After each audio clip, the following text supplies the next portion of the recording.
High school was fine. Not traumatic, not magical, just fine. I wasn't bullied or anything. But I wasn't exactly remembered either. I was the quiet kid in the corner. The one people passed in the hallway without a second glance. I had a couple of acquaintances, sure, but mostly I just got through school by keeping my head down and my headphones in. If you flipped through our yearbook, you'd find me somewhere near the bottom of the class candid pages. No quotes. No senior superlatives. Just a blurred face half hidden behind someone taller. That was me, invisible. I didn't go to prom. Didn't join any clubs. Didn't date. While other kids were busy throwing parties or sneaking out, I was working part-time at a local print shop and learning about graphic design on an old second-hand laptop. My social life existed mostly in online forums where no one knew what I looked like or how quiet I was in real life. But I wasn't bitter about any of it. I didn't hate anyone from back then.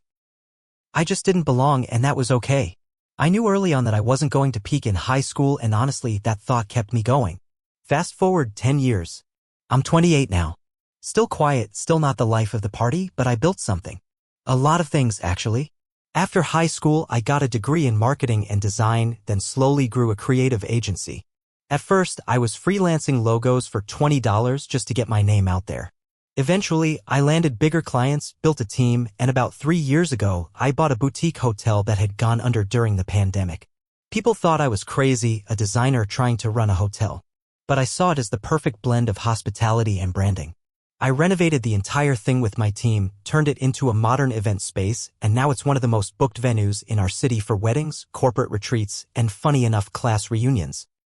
So when I got the invite to my 10-year high school reunion, I almost laughed. It was a generic email from the planning committee. Venue, the River Light Hotel. That's my hotel. My venue. My staff. They didn't know.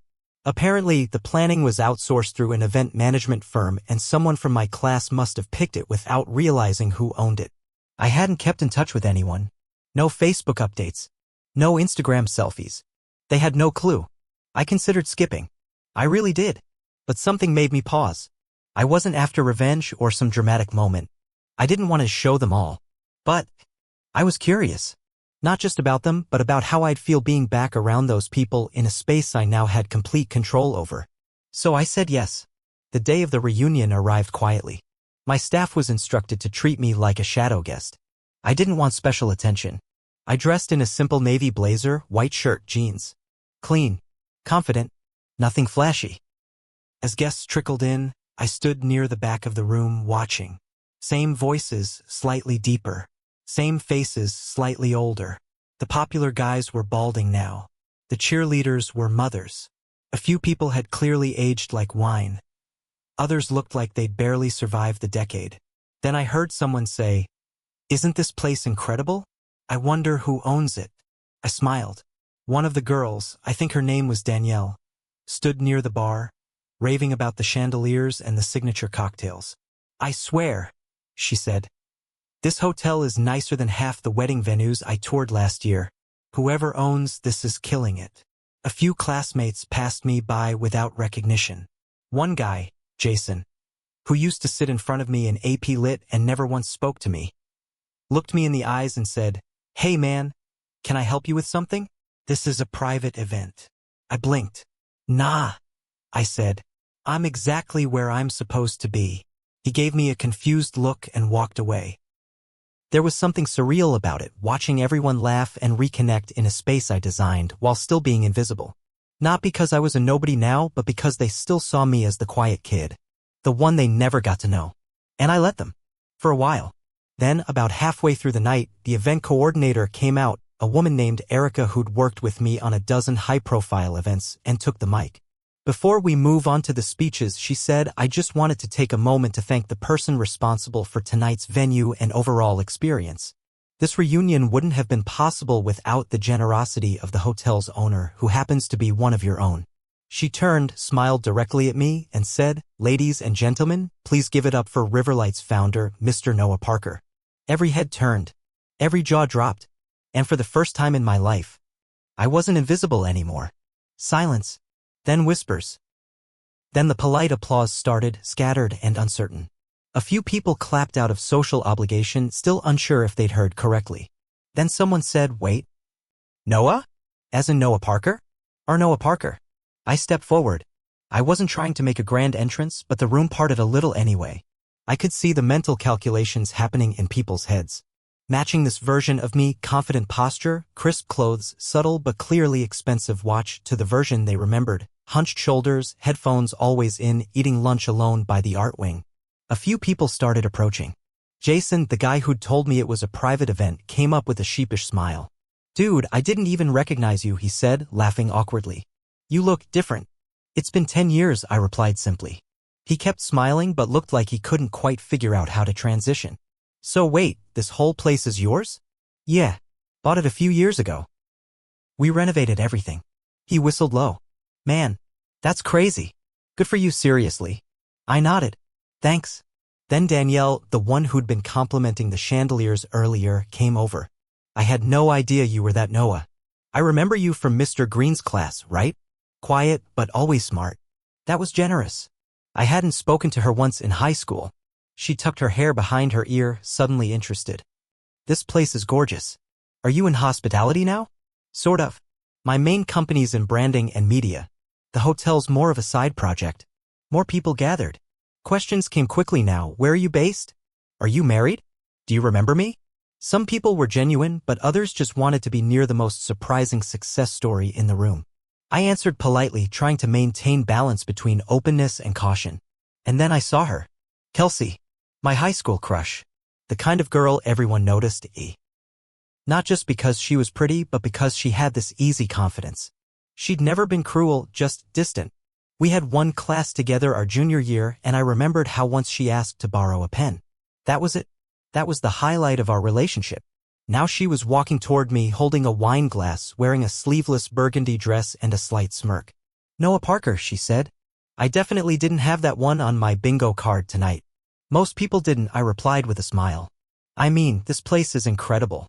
I've been to 4 weddings here and didn't know you were the one behind it." I nodded. "I like staying behind the scenes." She tilted her head. "You always were a mystery. Quietest guy in school. But now you own half the room, huh?" I shrugged. "Only rented it out for tonight." She laughed at that, an honest laugh. "I'm glad you came," she said, and for a second there was something genuine in her eyes. We talked for a few minutes. About the hotel, the changes in the city, how strange it was to see people you hadn't thought about in a decade all drinking from the same open bar. Then she said, "Did anyone ever tell you you're kind of intimidating now?" I raised an eyebrow. "Is that a good thing or a bad thing?" "I'm still deciding," she teased. I could have pursued that more. A younger version of me would have clung to that moment like it was gold. But I wasn't here for high school closure. I was here for clarity. And I was starting to see things very clearly. By the time the formal speeches began, I'd settled back near the side of the room, watching again. A few classmates shared funny stories. A teacher who had come gave a sweet little talk about how proud she was of everyone, and then Jason, now on the planning committee, took the mic. "I just want to take a moment to give a special thanks to Noah Parker," he said. "Not only did he hook us up with this amazing venue, but he's proof that just because someone doesn't make a splash in high school doesn't mean they're not going to build a freaking empire later. So, respect, man." There were more cheers now. The vibe had shifted completely. I wasn't invisible anymore. I wasn't even just present. I was the anchor of the whole evening. They were guests in my house now. As the night went on, some people got drunk. Others loosened up. More people came to talk. Some with awkward apologies for not noticing me in school. Others trying a little too hard to be friendly. I didn't mind. I wasn't keeping score. But I was watching closely. Because here's the thing. It's easy to be kind when someone's successful. It's easy to retroactively pretend you always saw their potential. But I remembered how it felt to be background noise. To be overlooked, talked over, underestimated. This night wasn't about revenge. It was about remembering who I am. And who they were, and realizing how far I'd come without needing their approval. And as the music played and people danced in the ballroom I'd helped design, I slipped out quietly onto the rooftop balcony, just needing a breath of air. That's when someone followed me outside. I turned at the sound of the glass door sliding open behind me. Kelsey stepped onto the balcony, hugging her arms against the crisp night air. The city lights stretched behind her like a painted skyline, and the soft music from inside barely reached us. "Needed a breather too?" I asked, already sensing she hadn't come out just for fresh air. She leaned against the railing beside me. It got loud in there, and everyone's kind of buzzed. Or nostalgic. Or both. I nodded, watching the traffic far below. A little overwhelming. She glanced at me. I wasn't kidding earlier. You really are a mystery, Noah. You show up, own the place, look completely different, and act like you didn't just flip everyone's expectations on their heads. I smiled a little. That wasn't the plan. I just didn't want to miss it. Why? She asked. If it were me and I had your story, I don't know if I'd have bothered. I thought about that. I guess part of me wanted to see if anything had changed, I said. If they'd changed. If I had. She was quiet a moment. Then, I think we all kind of hope for that. That the stories we lived back then won't follow us forever. I looked over. Her eyes weren't teasing now. They were sincere. She laughed, soft and low. You know what's funny? I remember sitting behind you in homeroom senior year. And every time you got called on, you'd pause like you were calculating the safest way to answer without drawing attention. That's because I was. She grinned. Yeah. I figured. She hesitated. Can I ask you something kind of blunt? Sure. Were you bullied? Like, actually? I know some kids got it worse, but I always wondered. I tilted my head. Not in the way people think. No one stuffed me in lockers or stole my lunch. It was more subtle. More quiet. She nodded slowly. The ignoring kind. Yeah, I said. It's funny. You can be surrounded by people and still feel like you don't exist.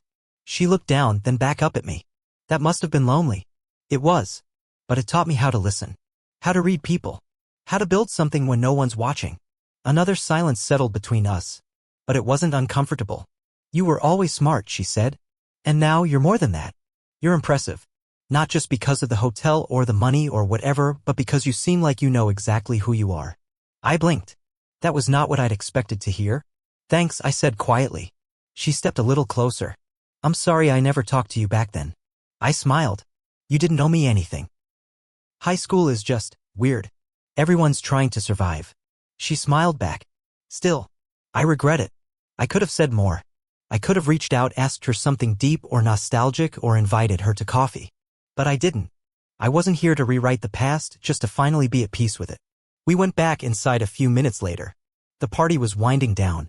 People were filtering out, some with hugs, others with tipsy declarations of we should totally hang out soon. The kind they'd forget by morning. Jason came over to shake my hand.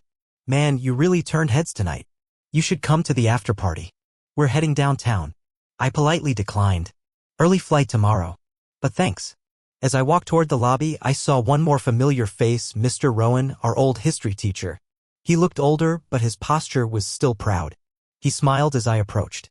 Noah Parker, he said warmly. I was hoping I'd get a moment with you. Mr. Rowan, I said, genuinely happy to see him. You look good. So do you. More than good. I had no idea you'd built all this. I shrugged. It's been a journey. He nodded. I always told people the quiet ones are watching everything. Learning. Planning. I'm glad to see I was right. That meant more than I expected. We shook hands, and he clapped me on the shoulder before heading out. Once the ballroom had mostly cleared, I walked through it one last time, my footsteps echoing softly on the marble floors I'd personally chosen 3 years ago. I paused near the table where I'd stood alone earlier that night, invisible, unwanted. Now, that version of me felt like someone I used to know, not someone I still carried. As I turned to leave, I noticed something on the table. A note. Folded. With my name on it. I picked it up, unfolded it carefully. I hope we get another chance. You're not who I thought, you're better. K. My fingers lingered on the paper. Then I slipped it into my coat pocket. I didn't know what the future held. I didn't need closure from high school or validation or revenge. But walking out of that ballroom, I knew one thing for sure. I had finally arrived. The next morning, I stood by the grand entrance of the hotel, coffee in hand, watching the early guests check out. Bellhops moving smoothly, front desk staff greeting each person like they mattered. It was quiet, peaceful, the kind of silence that doesn't ache, but settles around you like a favorite blanket. I had made it. Last night had been more than just a reunion. It was a mirror, and for once, I liked the reflection. My assistant, Jamie, approached. Morning. You heading to the airport soon? In a bit, I said. Just wanted one last look. She handed me a folder. Financials look strong. New investors signed. and the gala raised more than expected. I nodded, flipping through, then paused. This name, Kelsey Mendez. She donated? Jamie smirked. Yeah. Surprised me too. Matched her company's donation. Left a note too. She handed me a small envelope. Inside was a simple card. It was good seeing you again. If you're ever in LA, I owe you a real drink. Not a reunion punch. I smiled. As I boarded the plane later that afternoon, I thought back to high school. To all those times I'd sat at lunch tables alone, or pretended to read so no one noticed I wasn't part of anything. I remembered the whispers, the ignored waves, the way people talked around me like I didn't exist. And then, last night, Jason, now insecure around me. Brianna trying to pretend she'd always seen something in me. Even teachers expressing pride they never shared back then. But the truth? I didn't need their approval. I didn't crave their apologies. I had already built my life brick by brick without them. Still, I was human. And something about seeing their faces when they realized who I'd become? That was a satisfaction no award or article could offer. Not revenge. Not spite. Just vindication. 2 weeks later, back in New York, I got a text. Kelsey Mendez, hey. So, my company's doing a West Coast Tech Summit in 2 months. We're short a keynote speaker. Think the mysterious hotel mogul would consider flying out? I laughed. Type back. Me, only if there's no punch. Kelsey, deal? We talked a few times after that. About life. Work. The weird ways people grow up but still carry pieces of who they used to be. It was never romantic, at least not right away. But it was real. A year later, my company opened a new luxury resort in Aspen. Guess who handled the interior design and branding? Kelsey. She crushed it. And at the ribbon cutting, while old classmates scrolled Instagram and reposted articles saying, wait, is that Noah Parker? I didn't feel anger or triumph. Just peace. Because I'd spent years trying to escape who I used to be. But now, I embraced him. The quiet kid no one noticed? He built an empire while no one was watching. And now, they were all watching.